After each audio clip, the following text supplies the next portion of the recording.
America ಮತ್ತು Iran ನಡುವೆ ಶಾಂತಿ ಮಾತುಕತೆ ಎರಡನೇ ಸುತ್ತಿನದ್ದು ಯಾವಾಗ? ಬಹುತೇಕ ಸೋಮವಾರ ಅಂತಕ್ಕಂಥ ಮಾಹಿತಿ ಈಗ ಸದ್ಯಕ್ಕೆ ನಮಗೆ ಲಭ್ಯ ಆಗ್ತಾ ಇದೆ. ಸೋಮವಾರ ಇಸ್ಲಾಮಾಬಾದ್ನಲ್ಲೇ ನಡೆಯುವಂತಹ ಸಾಧ್ಯತೆ. ಇದ್ರ ಬಗ್ಗೆ ಟ್ರಂಪ್ ಸ್ವಲ್ಪ ಸುಳಿವನ್ನು ಕೂಡ ಕೊಟ್ಟಿದ್ದರು. ಅಮೆರಿಕ ಇರಾನ್ ನಡುವೆ ಸಂಧಾನ ಮಾತುಕತೆ ಸೋಮವಾರ, ಎರಡನೇ ಸುತ್ತಿನ ಮಾತುಕತೆ ಅಂದರೆ ನಾಡಿದ್ದು ಸಾಧ್ಯತೆ ಇದೆ. ಅದು ಕೂಡ ಇಸ್ಲಾಮಾಬಾದ್ನಲ್ಲೇ ನಡೆಯುತ್ತೆ ಅಂತಕ್ಕಂಥದ್ದು. ಇರಾನ್ ಜೊತೆ ಕೆಲ ಮಹತ್ವದ ವ್ಯತ್ಯಾಸಗಳಿವೆ, ವಾರಾಂತ್ಯದಲ್ಲಿ ಮಾತುಕತೆಗಳು ಮುಂದುವರಿಯಲಿವೆ ಅಂತ ಅಮೆರಿಕ ಅಧ್ಯಕ್ಷ ಡೊನಾಲ್ಡ್ ಟ್ರಂಪ್ ಹೇಳಿಕೆ ಕೊಟ್ಟಿದ್ದರು. ವಾರಾಂತ್ಯ ಅಂದರೆ ಆ್ಯಕ್ಚುಲಿ ಇವತ್ತು ನಾಳೆ ಆಗಬೇಕಾಗಿತ್ತು, ಆಗಿಲ್ಲ. ಸೊ ಹಾಗಾಗಿ ಅದು ಸೋಮವಾರಕ್ಕೆ ಮುಂದೂಡಿಕೆಯಾಗಿದೆ. ಬಹುತೇಕ ಸೋಮವಾರ ಆಗ್ಬೋದು ಅಂತ. ಆಮೇಲೆ ಟ್ರಂಪ್ ಒಂದಷ್ಟು ವಿಚಾರಗಳನ್ನ ಹೇಳಿದ್ದಾರೆ. ನನ್ನ ಪ್ರಕಾರ ಯುದ್ಧ ಅಂತ್ಯವಾಗಿದೆ ಅಂತ ಒಂದು ಮಾತು ಹೇಳಿದ್ದಾರೆ. ಆಯಿತಾ, ಇರಾನ್ ಜೊತೆಗಿನ ಕೆಲವು ಡಿಫ್ರೆನ್ಸ್ ಇದೆ, ಅದನ್ನು ಸರಿಪಡಿಸ್ಕೋತೀವಿ ಅಂತ ಕೂಡ ಹೇಳಿದ್ದಾರೆ.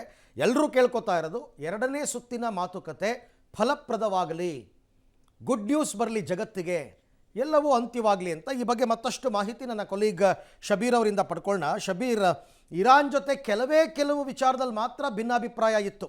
ಆ ಷರತ್ತುಗಳನ್ನ ಅಮೆರಿಕ ಒಪ್ಪಿರಲಿಲ್ಲ, ಅಮೆರಿಕದ ಕೆಲವೊಂದು ವಿಚಾರಗಳನ್ನ ಇರಾನ್ ಒಪ್ಪಿರಲಿಲ್ಲ. ಹಾಗಾಗಿ ಆ ಮಹತ್ವದ ವಿಚಾರಗಳಲ್ಲಿ ನೆಗೋಷಿಯೇಷನ್ ಎರಡನೇ ಸುತ್ತಿನ ಮಾತುಕತೆಯಲ್ಲಿ ಆಗೋ ಸಾಧ್ಯತೆ ಇದೆಯಾ? ಅರವಿಂದ್, ನೋಡಿ, ಎರಡು ವಿಚಾರದಲ್ಲಿ ಬಹಳ ದೊಡ್ಡ ಭಿನ್ನಾಭಿಪ್ರಾಯಗಳು ಮೂಡಿರುವಂಥದ್ದು. ಒಂದು, ಹಾರ್ಮೋಜ್ ಜಲಸಂಧಿಯಲ್ಲಿ ಮುಕ್ತವಾದಂಥ ಸಂಚಾರಕ್ಕೆ ಅವಕಾಶವನ್ನು ಮಾಡಿಕೊಡುವಂಥದ್ದು. ಇರಾನ್ ಈಗಾಗಲೇ ಆ ಬೆಳವಣಿಗೆಯನ್ನು ಮಾಡಿದೆ ಮತ್ತು ಮಾತಿನಂತೆ ಎಲ್ಲ ದೇಶದ ಹಡಗುಗಳಿಗೆ, ವಾಣಿಜ್ಯ ಹಡಗುಗಳಿಗೆ ಮುಕ್ತವಾದಂಥ ಸಂಚಾರಕ್ಕೆ ಅವಕಾಶವನ್ನು ಮಾಡಿಕೊಟ್ಟಿದೆ.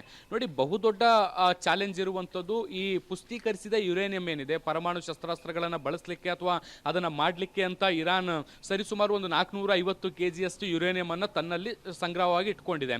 ಸೊ ಇದನ್ನು ಹ್ಯಾಂಡ್ ಓವರ್ ಮಾಡಬೇಕು ಅಮೆರಿಕಕ್ಕೆ ಅನ್ನುವಂಥದ್ದು ಅಮೆರಿಕದ ಕಂಡೀಷನ್ ಆಗಿರುವಂಥದ್ದು. ಭವಿಷ್ಯದಲ್ಲಿ ಇನ್ಯಾವತ್ತೂ ಕೂಡ ಮುಂದಿನ 20 ವರ್ಷಗಳ ಕಾಲ ಯಾವುದೇ ಕಾರಣಕ್ಕೂ ಕೂಡ ನೀವು ಪರಮಾಣು ಸಂಬಂಧಿಸಿದಂಥ ಯಾವುದೇ ಕಾರ್ಯಕ್ರಮಗಳನ್ನು ಕೂಡ ಮಾಡಬಾರ್ದು ಅನ್ನುವಂಥ ನಿಟ್ಟಿನಲ್ಲಿ ಒಂದು ಕಂಡೀಷನನ್ನು ಹಾಕಿದೆ. ಇರಾನ್ ಅದನ್ನು ಒಪ್ಕೊಂಡಿಲ್ಲ. ಅದನ್ನು 5 ವರ್ಷಕ್ಕೆ ಇಳಿಕೆ ಮಾಡಿ ಅನ್ನುವಂಥ ನಿಟ್ಟಿನಲ್ಲಿ ಮನವಿಯನ್ನು ಮಾಡ್ಕೊಳ್ತಾ ಇರುವಂಥದ್ದು. ಅಂದರೆ ಮುಂದಿನ 5 ವರ್ಷಕ್ಕೆ ನಾವು ಯಾವುದೂ ಮಾಡಲ್ಲ, ಅದಾದ ಬಳಿಕ ನಮಗೆ ಈ ಅಭಿವೃದ್ಧಿ ವಿಚಾರಗಳು, ಎನರ್ಜಿ ಸೆಕ್ಟರ್ನಲ್ಲಿ ಪರಮಾಣು ಬಳಕೆ ಮಾಡಲಿಕ್ಕೆ ಅವಕಾಶವನ್ನು ಮಾಡಿಕೊಡ್ಬೇಕು ಅನ್ನುವಂಥ ನಿಟ್ಟಿನಲ್ಲಿ ಒಂದು ಬೇಡಿಕೆಯನ್ನು ಇಟ್ಟಿದೆ. ಸದ್ಯಕ್ಕೆ ಅಮೆರಿಕದ ಅಧ್ಯಕ್ಷ ಡೊನಾಲ್ಡ್ ಟ್ರಂಪ್ ಅವರು ಹೇಳ್ತಾ ಇರುವಂಥದ್ದು ಈ ಯುರೇನಿಯಂ ಅನ್ನ ನಮಗೆ ಹ್ಯಾಂಡ್ ಓವರ್ ಮಾಡಲಿಕ್ಕೆ ಇರಾನ್ ಒಪ್ಕೊಂಡಿದೆ ಅಂತ ಒಂದು ಕಡೆಗೆ ಅವ್ರು ಹೇಳ್ತಾರೆ, ನಾವು ಒಪ್ಕೊಂಡಿಲ್ಲ ಅಂತ ಮತ್ತೊಂದು ಕಡೆಗೆ ಇರಾನ್ ಹೇಳ್ತಾ ಇರುವಂಥದ್ದು. ಸೊ ಈ ಒಂದು ವಿಚಾರದಲ್ಲಿ ಒಂದಷ್ಟು ಗೊಂದಲಗಳಿದ್ದಾವೆ.